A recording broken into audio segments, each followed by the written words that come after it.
Welcome back, everybody, to another Let's Talk Jurassic. Tonight, we've got some theme park stuff. The end of Oak Street we're going to talk about. There's some sad news, of course, and who knows? We'll dive into as much as we can. I forgot my lights. This is Let's Talk Jurassic. Where's my button? Hit it now.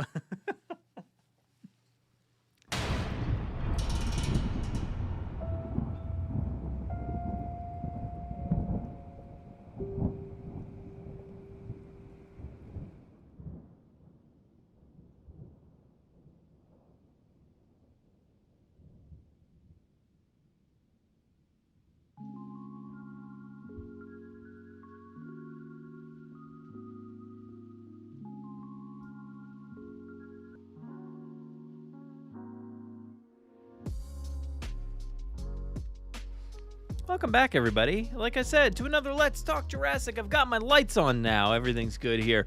Hopefully everybody can hear me tonight and we're not muted as we've been last week and before.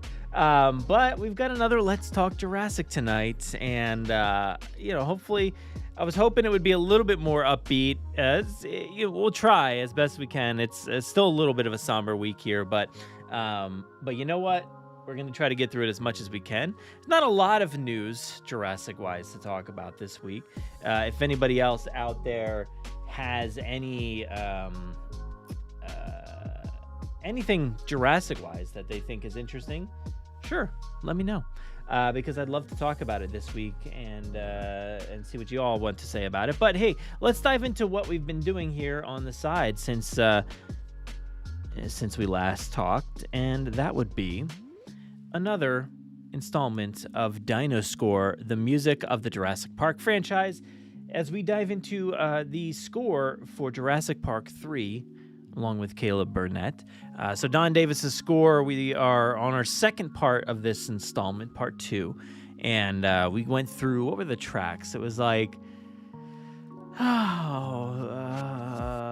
don't even remember. I think it says it right here, so let's just dive into it because I don't remember where we were. The first one was Isla Sorna Sailing Situation, all the way through to like something. Yeah, I guess I didn't say it here. Actually, it should be in my official notes over here. All right, so yeah, last week was Isla Sorna Sailing Situation through to the dinosaur flyby. This time it's Cooper's Last Stand through to where was it? Pteranodon Habitat. And there's a lot of really cool stuff in this episode in particular. There's an entire sequence where Dr. Grant gets knocked out, and then we hear everything post him getting knocked out in this episode. We get to hear all of that stuff, which is pretty cool. There's the whole, as soon as they're on that airplane landing strip, we get to hear all about that. And then we also get a sequence with the Spinosaurus and the T-Rex. The fight sequence has no music in the film, but I added some music back in there so you can hear what it sounds like. And then what else do we have? We have the Kirbys. They're kind of walking through the jungle, talking about some stuff. I added some music back into that as well. And of course, we check out a lot of other things, so please tune in to episode 444 of the Jurassic Park podcast to get that episode of Dino Score, the music of the Jurassic Park franchise. And then, of course, you can go back and listen if you missed the first part. Go to episode 443 where you get part 1 and then part 2. And then part 3 will be out on Monday. So all 3 parts. This is going to be a long thing. And then I don't remember how I did it last time. But I know last time around, let me just didn't mean to hit the intro again. My button's a little far away today. I hit the wrong one. But I don't remember how I did it last time, but I remember we did release the entirety of that thing, which was like fairly lengthy, if I remember correctly. What was that, like 4 hours or something like that? That would have been a bunch of weeks ago now. Or was it last year at some point? Oh my gosh. Yeah, I guess it was. So I did the uncut. I called it the uncut replay. That one was 3 hours and 51 minutes of myself and Caleb talking about the score for Jurassic World Rebirth. And that was, oh no, wait, that was this year. That was March of this year. Look at that. I thought that was last year. That was this year. Look at me. I don't know what year it is anymore. But yeah, so that was, let's see, the last episode, part 3, dropped on March 23rd. And then the following week, I just uploaded the entire thing. So I'll probably do that same thing again this time around. But yeah, I love diving into these scores so much. They're so much fun to sift through and to listen to. First off, like, it's a different experience when you're just listening to the score. When you just have it on and you're just driving your car or you're just doing work around the house or whatever, it's a very different experience to actually sit there and only focus on the music and really hone in on all those details. And then to compare it to the film, it's like a completely different experience. So I love doing that. Please, please, please go check out those episodes. Share them around because it really helps. Help us by giving a review. Do stuff like that. That really helps people notice the show in any way possible. So, but yeah, let's dive into some of the news here today. So we're gonna start off. We'll start off on a somber note because as I'm looking through the episodes, we, like I said, did those music episodes back in March. And we also discussed the Monarch Legacy of Monsters show back then. And if you're a follower of the show at all, we discussed the Godzilla franchise quite a bit here. And it was just incredibly horrifying and sad news. But let me go over to... Yeah, I think I made another headline here, but yeah, this was just like an incredibly huge bummer. Kaylee Hoddle passed away from a car accident, and she's known for the Godzilla franchise, like Godzilla versus Kong, was it? And then Godzilla X Kong: The New Empire. In both of those films, played a major role in both of those films. And yeah, it was just like the way that she non-verbally communicated with Kong and just was such an integral part of that storyline.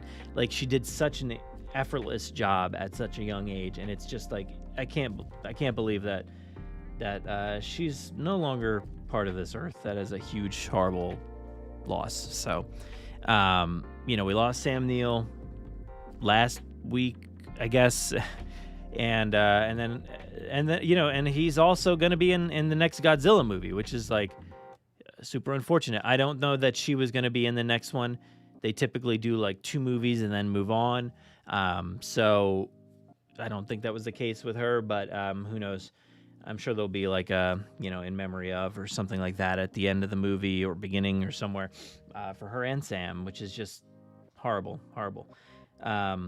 But yeah, really, really unfortunate and big loss for that community. And we talk about these franchises all the time. So it feels like a close to home kind of thing, for us as well. Even though it's not Jurassic oriented, it is still in that kind of film scope, for the Jurassic franchise. It's kind of, familiar in that way because we talk about it all the time. So unfortunate, really, really horrible news. So yeah, let's move on from that because that's a bummer. That is a complete bummer. But let's give a shout out to Jurassic Souls over here with the super chat. Thank you so much for the super chat. You said excited for End of Oak Street. It will be really fun while we wait for some Jurassic news. Yes, absolutely. So we'll get to that in a minute, but I am very excited for that movie as well. There's just, oh my gosh, there's so much to watch right now. I feel like if you want to go to the theaters, there's just like tons of things playing in theaters over the past few months, and then like this coming time frame right now.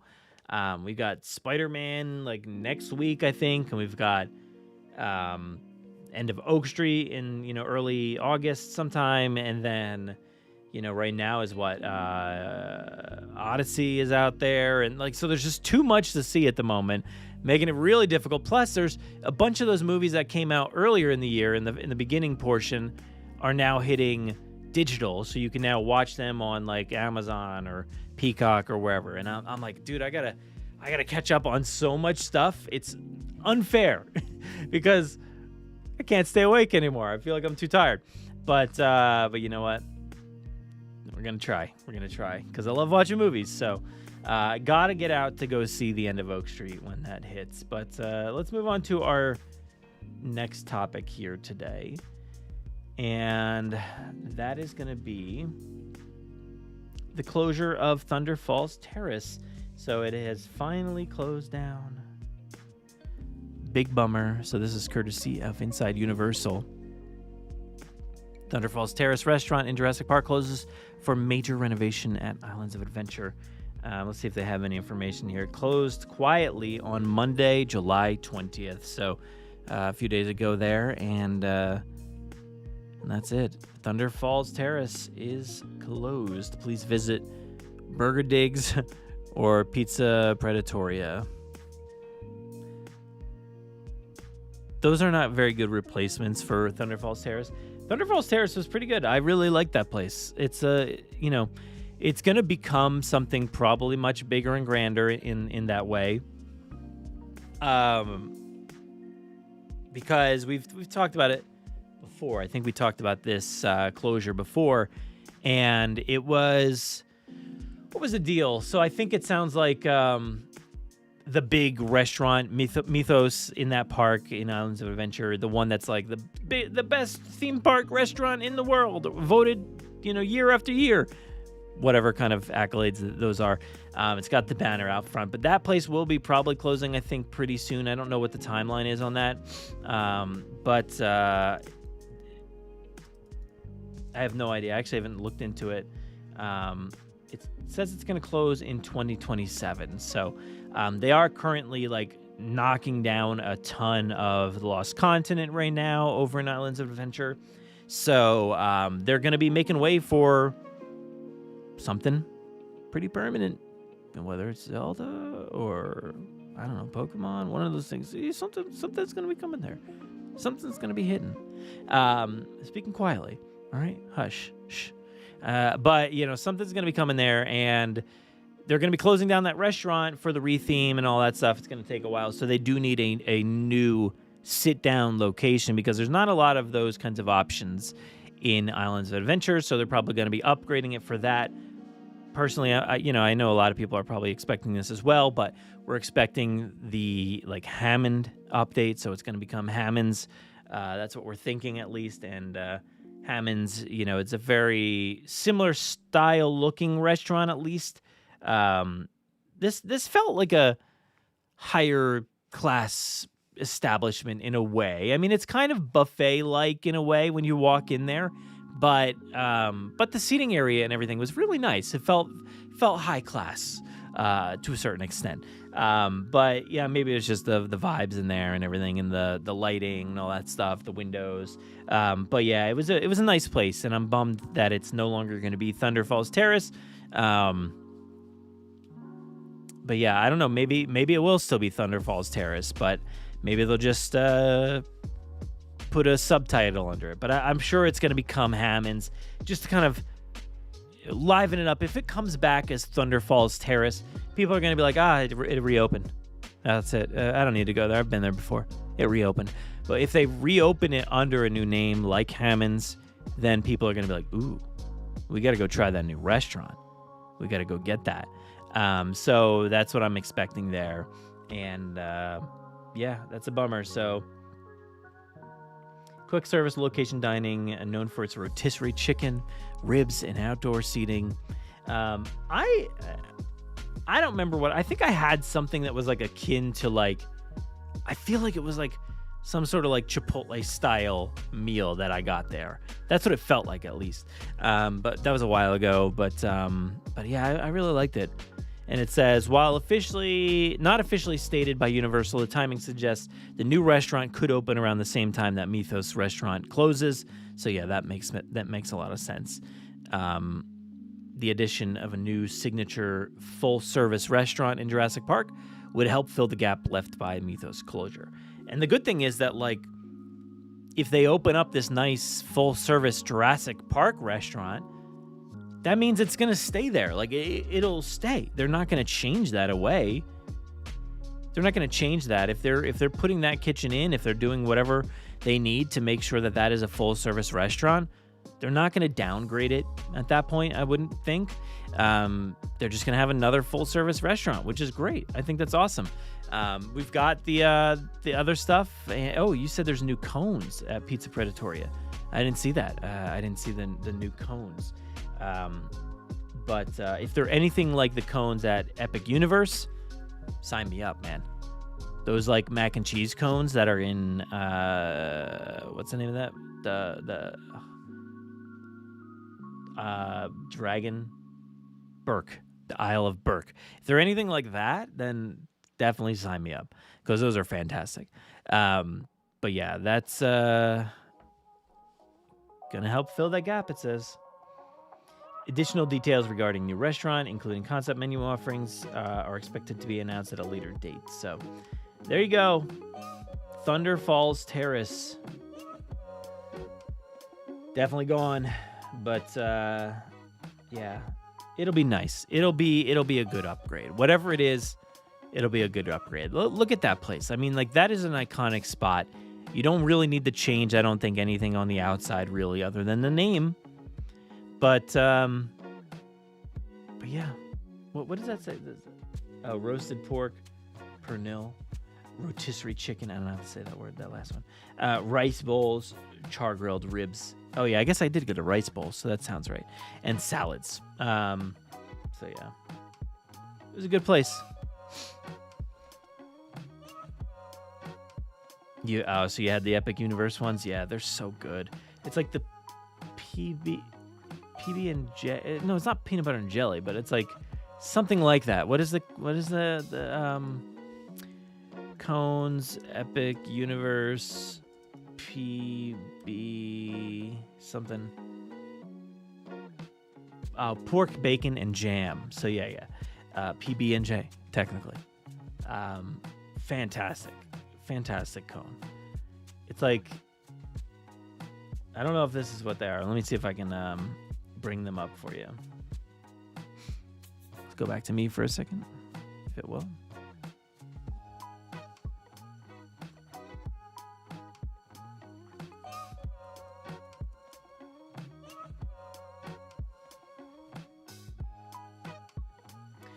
These cones are so good. If they're anything like this, man, dude, absolutely get me there. Because the bread is so fantastic and the toppings and everything. Oh, it's just the best. Like, honestly, it's like the best bread I've ever tasted. It's so good. It's so good. But I don't know what where did you see about the new menu? What was that pizza? Oh.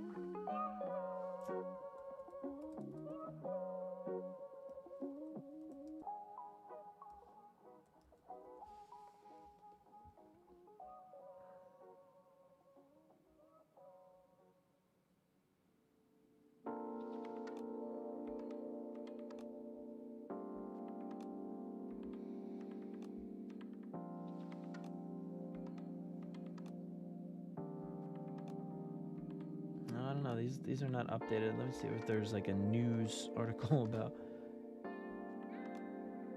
There's nothing like recent. I can't find anything recently. But you know, somewhere there's information about a cone. Jurassic Souls. That's the only one. But what's up, Big Cheese? How you doing? Hello, Melissa. How you doing? Hello, Steve. How's it going? Sorry I didn't shout out everybody at the beginning, but just kind of got into it. But yeah, that's that. What else was there? There was something else I was going to say. I was going to talk about here.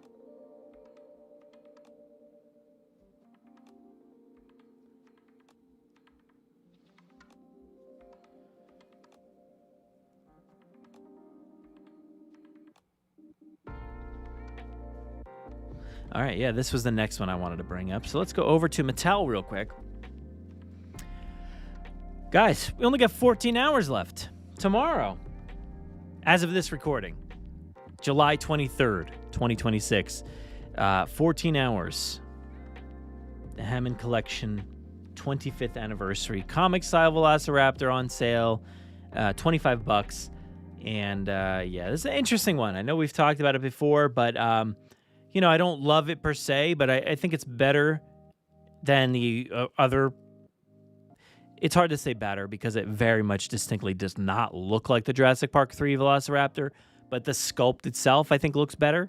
So, we get to celebrate Jurassic Park 3. Even though it doesn't say that, it just says Jurassic World Hammond Collection, 25th anniversary. Like, that's a very confusing headline there, especially when the dinosaur doesn't necessarily look like it. They did not send me a review copy this time around.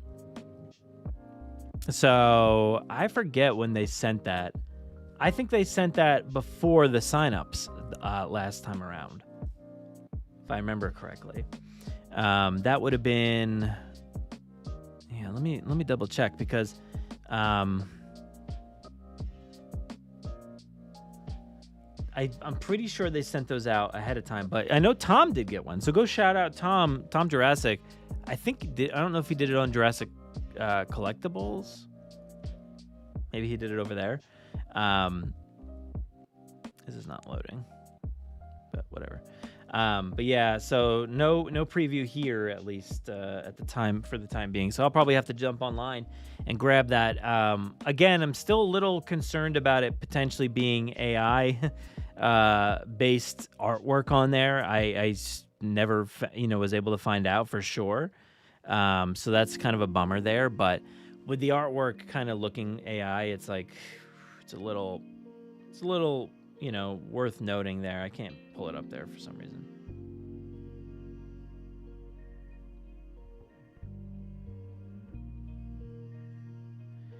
I don't know why it won't move. Zoom over here. I don't want the whole page. I just want, there we go. Yeah, these guys look like little not so great. I don't know. I mean, I could go either way about it. Jeez. Open image in a new tab. There we go. How about that? I could go either way about it.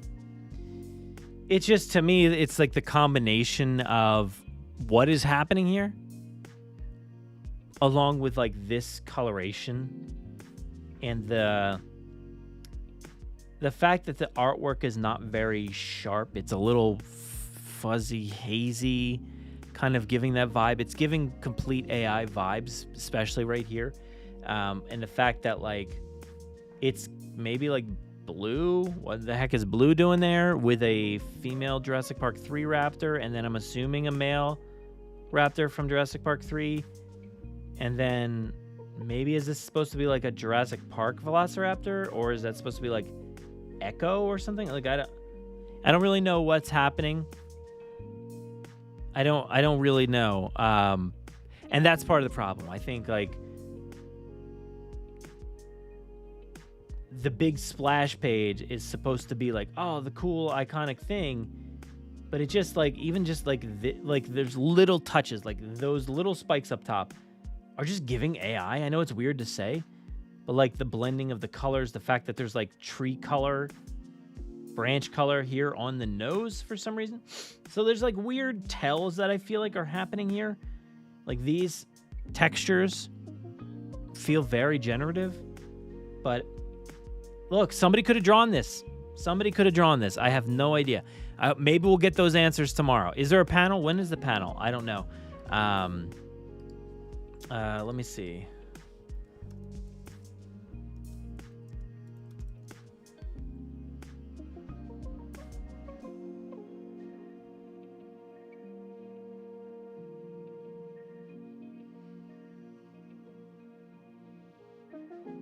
I don't know when the panel is.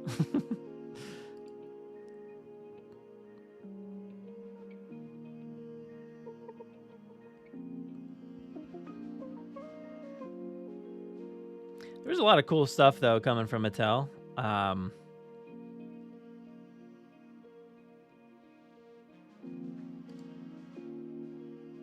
gosh, it's like ads popping up constantly. Yeah, A lot of cool stuff coming from Mattel. I'm sorry, I'm looking at my computer. I don't want why it wants me to save this picture. I don't want to save it. No, thank you. But you know, I'm a little confused about whether or not this is AI.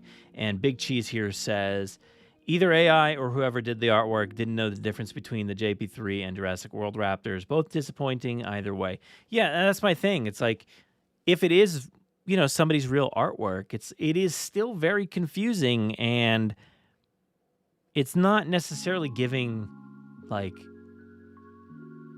comic style artwork. It's giving something else, and I don't really know what that is. I guess it's just AI. I don't know. But, like, the fact that it's, like, I could understand if there was a little bit more storytelling to this box as far as, like, why all these raptors are here. If this is a JP3-centric box and toy, which that's what it's being marketed as, then why I wanted to open a new tab, but you know, that if it's being marketed as a JP3, you know, celebrating the 25th anniversary of Jurassic Park 3, it says it right there next to me, then why are all those other raptors on there? Like, that's the confusing part to me. Obviously, it's got the logo and everything up there. I can't click on this stuff. This page is not working today. I like the texture on the box. That's nice.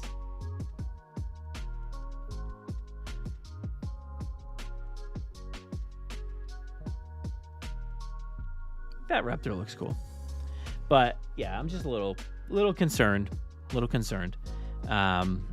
But you know what? That's weird. That is weird. It's such a strange coincidence that we're talking about Jurassic Park 3, because I think in this drawer right here, for some reason, the phone's ringing. Let me pull the drawer out.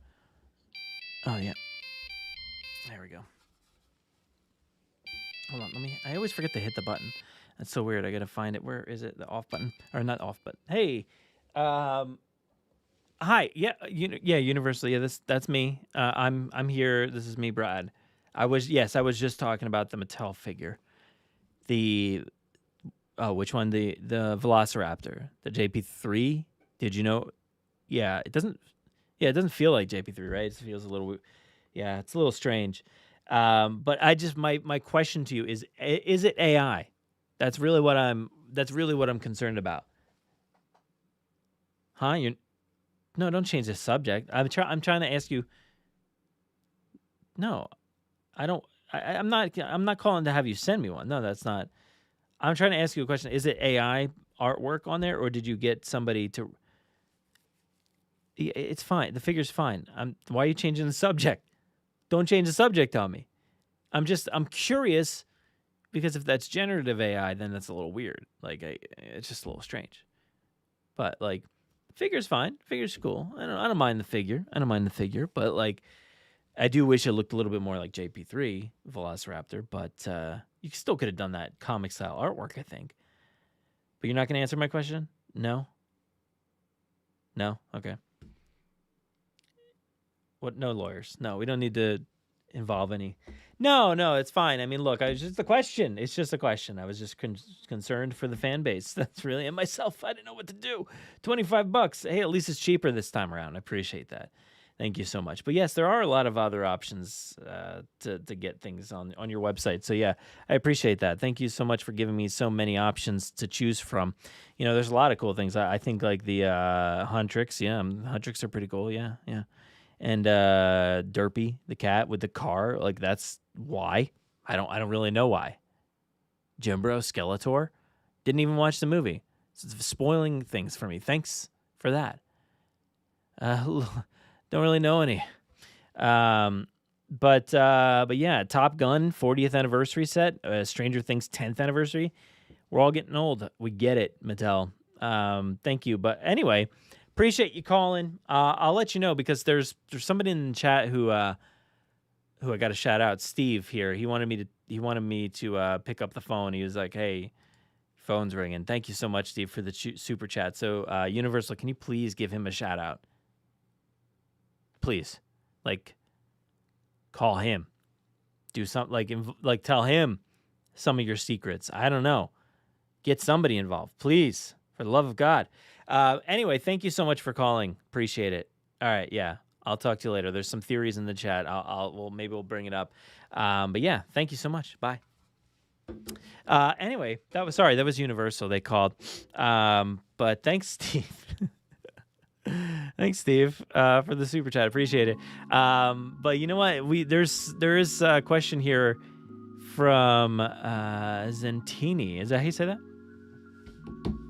Hey, what do you think happened to Blue after Rebirth?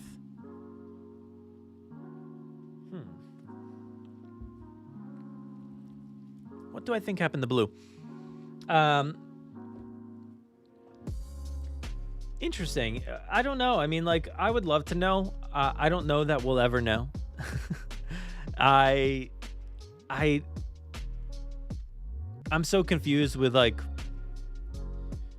what the franchise wants to do, where it wants to head, where it's going to go, if it's ever going to tie back into things, if it's ever going to recognize any of its history anymore.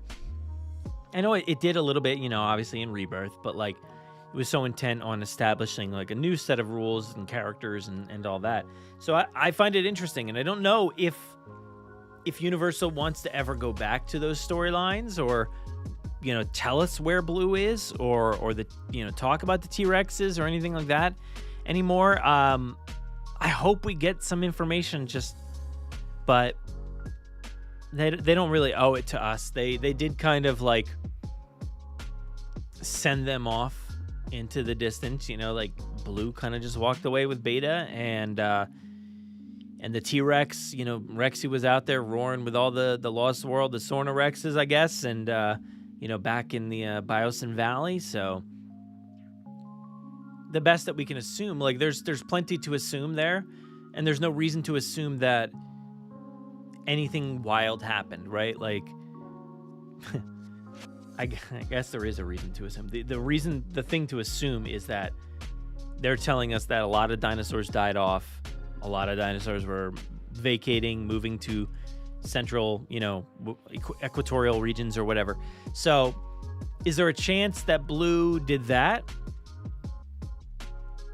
I could definitely see that. I could definitely see a Blue migration story, like something like that. Like, I don't think they'll ever make it or tell us about it, but, like, I could see that being a thing, right? I could see if Blue was to do anything, you know, because maybe she didn't like the cold anymore. Maybe, you know, all these dinosaurs were just having some instinctual reason to migrate. And maybe there was something along those lines. Maybe she started to go drift down to the edge of California on the opposite end and just go down towards Mexico and spend some time down there, more closer to the equator and everything. So that's probably what could have happened, I think. I could see that. I could definitely see that. And I think that would be so interesting. Like, again, I think I talked about this recently, about Universal, like, taking risks. And yeah, I believe we were talking about this with, honestly, like, the end of Oak Street and that kind of conversation. But the idea of, like, taking some risks with storytelling, I think a story like that would be really cool and really interesting. You know, they've certainly taken risks in regards, and I don't even know if they're risks, but they've gone outside of their typical scope, right? When they've done the VR stuff, like they did the whole Blue VR thing, that was, like, a little outside their scope. Like, they kind of changed things up and did that. And then they did the Apatosaurus one, which was nice as well. That was a VR thing. There was the audio drama that they did on the Amazon devices. Y'all remember that? That was pretty fun. I liked that. I gotta go back. I want to go back and, like, I wonder if that's even available anymore. Like, she's not, like, available, is she? And when I say that, I mean the Amazon exclusive Jurassic World.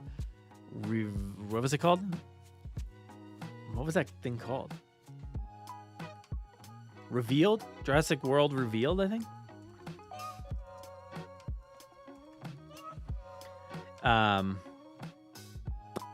Yeah, interactive voice-driven audio game provided by Earplay. We did an interview with the creator of that, And yeah, I guess it's still there. You can pay for it, $3.20. So I guess it's still a thing. It does currently have 3.9 stars out of 5. Not great. Some people say the ending is the same every time, no matter what. That's a bummer. But I really enjoyed it. I thought it was pretty cool. Maybe because I like the audio drama stuff, and certainly the stuff that we've done here, the kind of choose your own adventure aspect of it, even if the ending doesn't change. But yeah, they've taken some chances. I don't know if it's not like a risky chance or anything, but they've done some stuff in the past with some unique storytelling.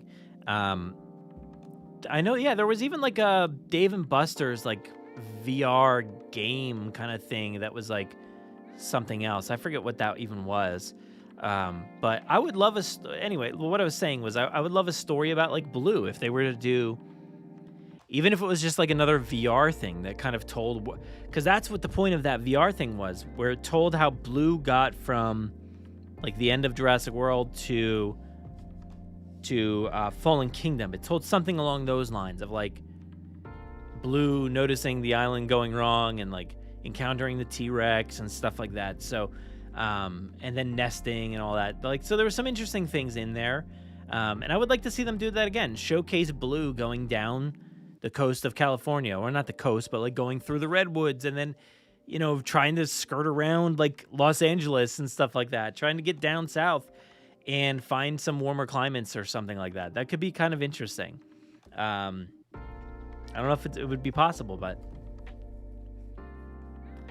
VR thing would be interesting to see that done in, even if it was just like a short film, you know, if they were to just do another, oh yeah, they took that chance with Battle at Big Rock, you know, like, I know that was supposed to be a thing that just opened up for Fast and Furious, for Hobbs and Shaw, but turned into its own unique thing by not opening up for Hobbs and Shaw. And, you know, I would love to get back to those days because it felt like Jurassic World was doing some interesting, fun stuff. And this time around with Rebirth, it's felt like they just kind of stopped doing stuff. And I know everybody says, oh, that's typical. Of course they stopped doing stuff. The teams change and all that stuff. But like, there was more. There used to be more. And it's funny because I would be here on this show being like, they could be doing more. I would be saying that. Like, they could be doing more, which is certainly true. They could have been doing more. With comic books, things like that. Like, even if it was just a comic book, show us a comic book. Get comic books made. Come on. Like, get on top of that. We've been saying that for years. Like, there's so many things they could be doing. And certainly, I know, like we said before, like, I think they could have done more during the Jurassic World era. They tried to with things like the evolution of Claire. They, you know, tried to get into the book space. It didn't necessarily work. I'm not really sure what the figures were for the evolution of Claire, but that didn't necessarily work out. And that was Tess Sharp's book, right? I believe that was. Yeah, Tess Sharp did that. And then I believe Tess also did the Maisie Lockwood Adventures, which again had 2 books, and then it was supposed to have a third, as far as we all knew, and then it just got canceled. But I believe she did those. Yeah, Tess Sharp did those as well.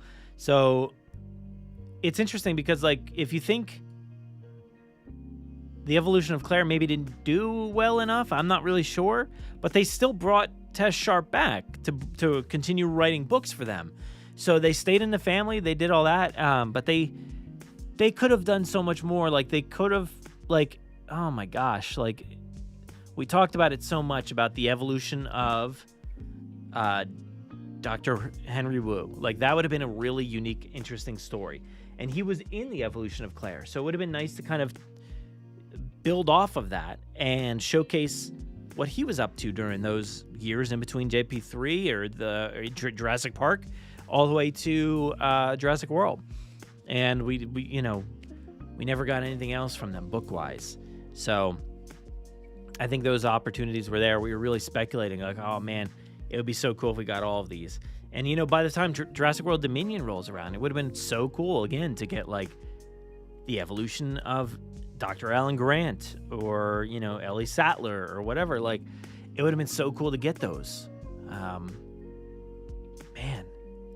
really could have had, like, a massive book collection. And even comic books. Like, there was rumors for a while about comic books. They didn't do anything in that space. Really surprising. Really surprising. But at least we did get an animated show. We got Camp Cretaceous out of that Chaos Theory. But yeah, we got some interesting stuff. And I think it feels like they've kind of abandoned a lot of that stuff. I know we do have Evolution still going and still going strong. And we do have Survival at some point, which will be huge. That'll be very big. But I think there's more storytelling that could be happening. And even now, it's like during the World era, we got Lego video games. We got several Lego specials and TV shows and all kinds of stuff. For this Rebirth era, it's bone dry. It was Rebirth. That was it. It was just Rebirth, right? Like, toys, obviously. I know we're still getting merchandise and stuff, but like, the Rebirth DLC just came out a year later, a year after Rebirth, which is like, I know it's so long, but there were some delays. Obviously, we had heard about, Frontier had delays and things. So, that's, I don't know what that was about, really. Rights issues and stuff, who knows? But, yeah. It's weird that we're not getting anything else. So, I know that was a big rant, I guess, and a tangent after what do I think happened to Blue after Rebirth. After Rebirth, I have no idea. But, like, the sentiment that dinosaurs were either dying off, let's just stick with that for now. That dinosaurs potentially were dying off to some extent. Not mass, mass casualty probably, yes. But, like, not completely, I guess. But even just that sentiment alone, it's horrible to think about everything that happened prior to this. Let's think about Bumpy for a second. And Smoothie. Oh no. Dinosaurs dying off, that's horrible. Manticore Island, whatever's out there. Spinosaurus. Saber-toothed tigers, I think still alive? I don't even know. Angel. Was there another one? What was the other one's name?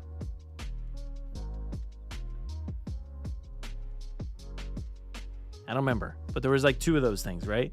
The Stegoceratops. Is that what it was? Spinoceratops. Spinoceratops? No. Is that what it was? Maybe. But like all these things that have been popping up, like dead. Even just like Dolores leaving the island. Dead. Blue. Beta. Dead. The T-Rex is dead. Like, so that's part of the sentiment that they're relaying to us, is that dinosaurs are dying off. Rebel. Yeah, Angel and Rebel. That was it, right? Yeah. I think that was it. But like dead. Like just dying off. Like, so even if it's not the full story, right? Like, part of the story is that they're migrating. So let's just say they're migrating, and if they don't migrate, I'm assuming they've died. So I think Biosyn Valley is again its own thing. I think that is its own space, temperate climate in there. For some reason, it's got its own environment that I think dinosaurs would probably be thriving in. Again, they didn't necessarily see all this coming. Maybe they did, and they just didn't talk about it. But, I'm talking about in-world, like the scientists in that world. Maybe they did see it coming, and they just kind of said, let's have them all in this kind of environment here. And they're surviving in Biosyn Valley, maybe. I'm going to assume they are. So let's say that Bumpy and Smoothie and the T-Rex, as long as the T-Rex didn't get to them. But let's just say all of them are surviving, right? Everybody's safe and sound out in good old Biosyn Valley. Let's go to Manticore Island.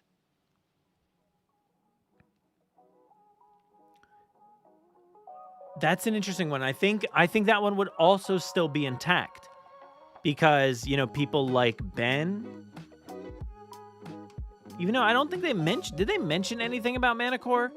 I think they maybe mentioned it, but I don't think they mentioned, what was happening. Did they? I don't remember. And I'm talking about in Chaos Theory.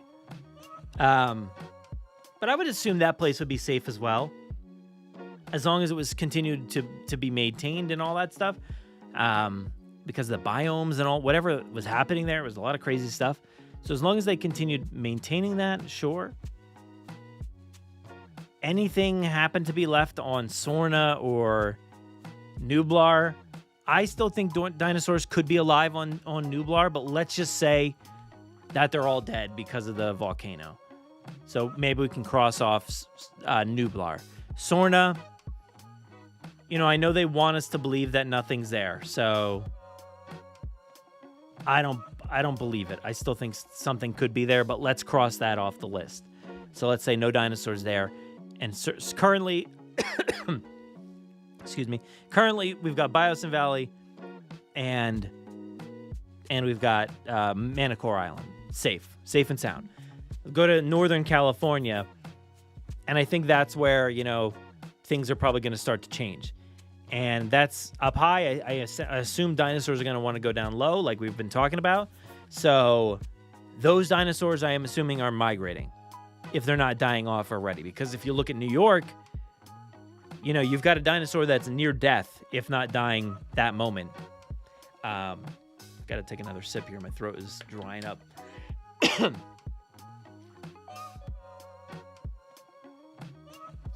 But let's just say they're attempting to migrate, but maybe New York is a tough place to migrate through, because at least a big dinosaur like that would certainly find struggles trying to get through. And if it's old, Billy Bronto, the Apatosaurus, Brachiosaurus, Brontosaurus, whatever it is.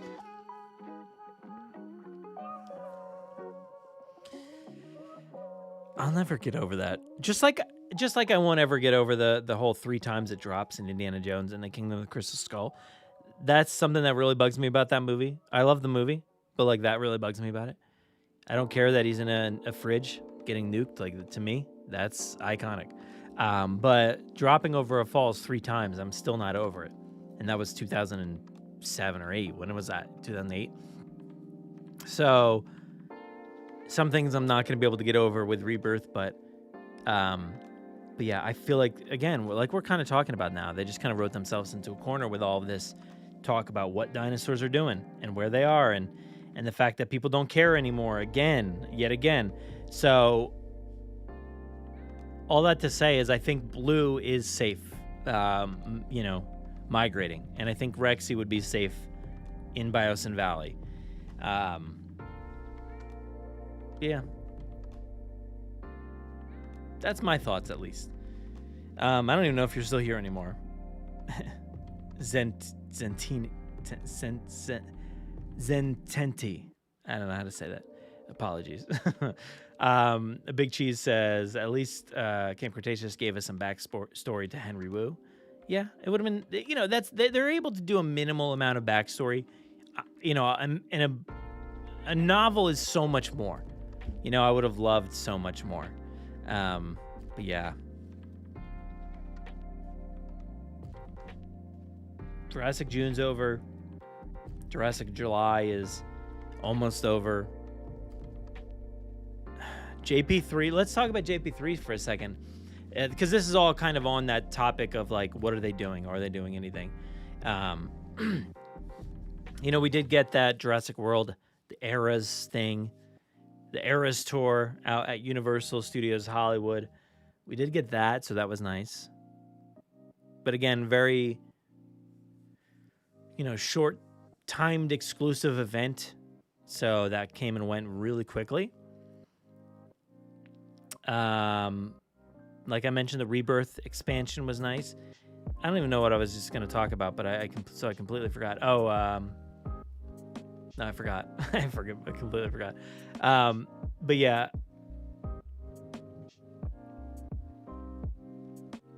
No, it's gone from my brain. But I think any kind of backstory for any of these characters would have been lovely. But it was not meant to be, I guess. It was not meant to be. So we'll see. Oh, yeah, I was saying Jurassic Park 3. That's what I was saying. I got there. It took me a second. You know, they're doing this toy, right? Like, this toy is a Jurassic Park 3 centric toy. And then they, of course, said happy anniversary, I think. Did they? It's been kind of like a weird time to celebrate, I guess. But if we go back over to Instagram, let's see. I shouldn't have moved, but yeah, there's been some Jurassic Park 3 stuff. There's been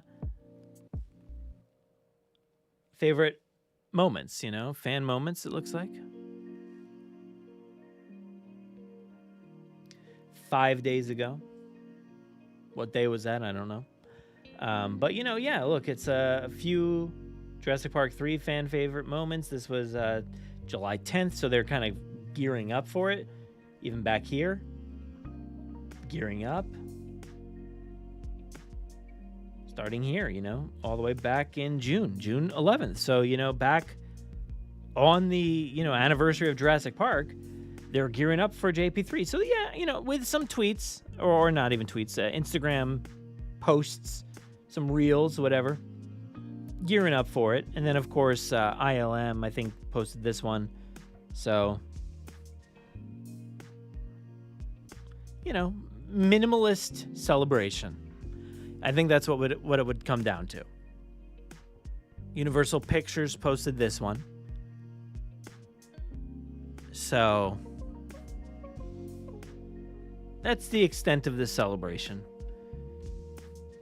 I know Stephen Ray Morris did a screening and had some, people who worked on the movie there, so that was nice. But that was, like, not necessarily affiliated, I think. I don't know. But yeah, it's weird.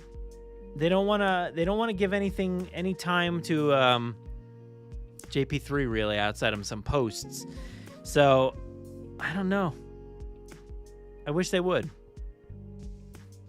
What's going to happen? Like, are we going to get...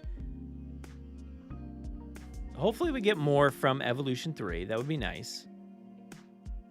But outside of that and Survival, whenever the heck Survival gets anything, maybe the next time we hear anything potentially is December with the Game Awards.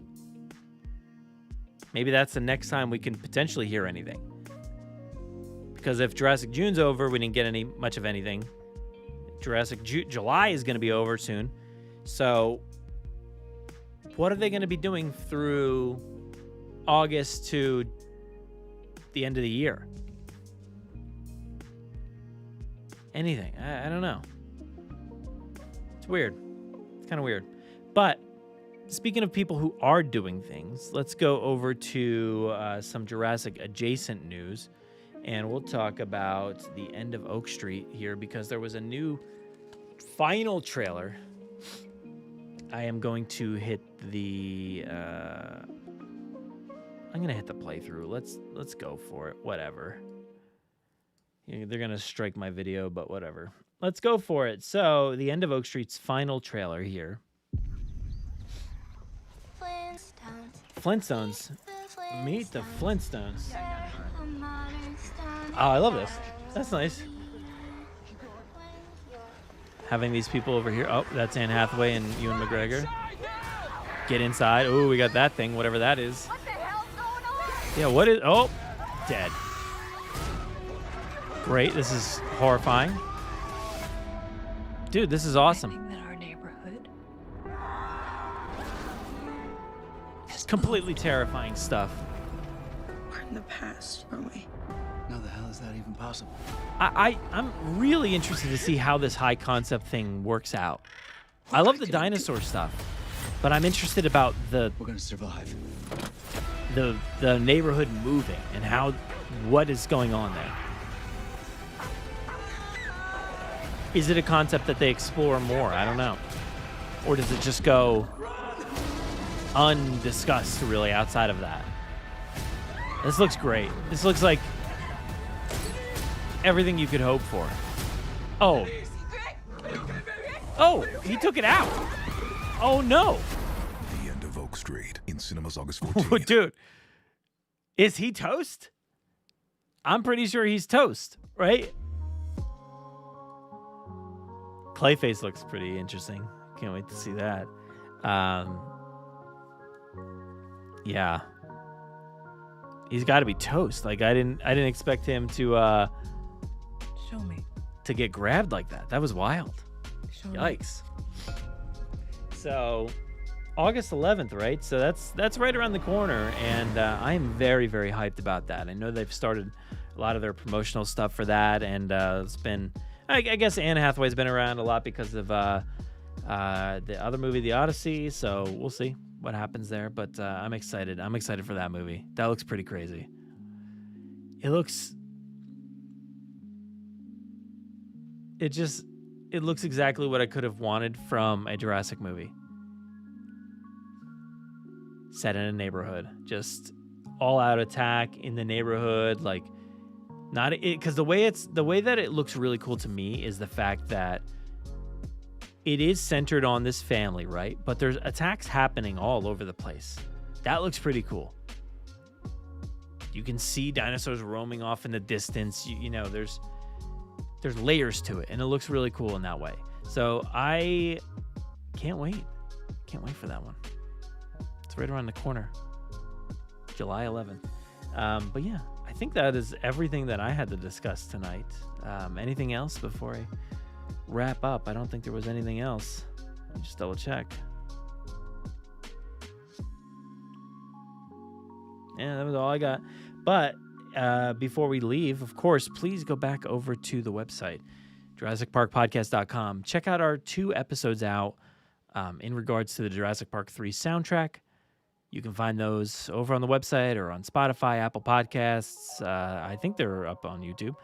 I think so, but I can't imagine why. But Amazon Music, Podomatic, you can go listen to them on the website itself. Episodes 443 and 444 with Caleb Burnett. And we're talking all about Don Davis' score for Jurassic Park 3. So go check out those 2 episodes now.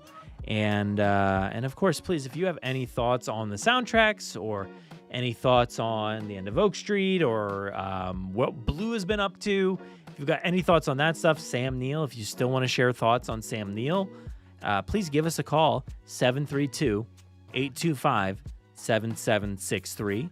Or you could pick up your phone and record a little voice memo and send that over to JurassicParkPod@gmail.com.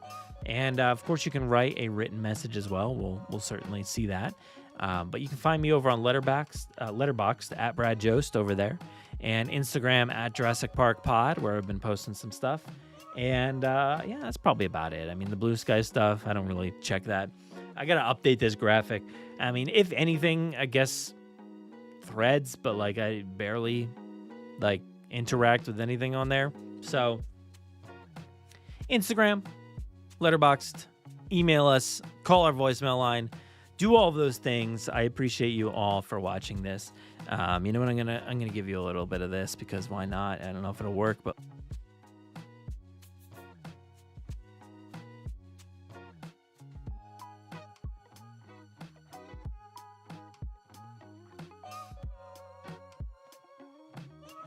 you know what? Yeah, we've got another episode next week.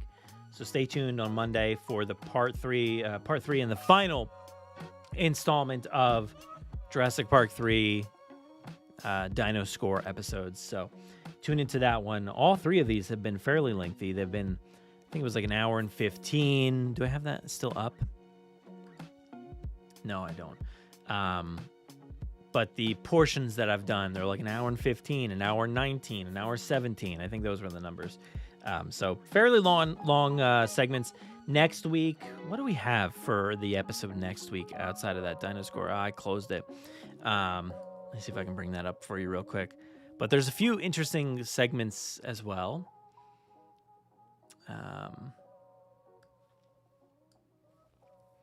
So we ended on the Pteranodon habitat. So we've got, we're going to look into, start from tiny pecking Pteranodons all the way through the hat returns, so the end credits. And we're also going to be looking at, let's see, we've got Billy Oblivion in there, which is a great track.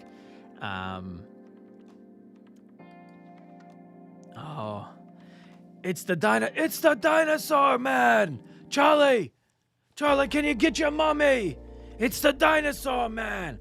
So we've got that whole sequence with no music, and then we have it with music because they did write music for that section, and we're gonna hear it and hear what it sounds like.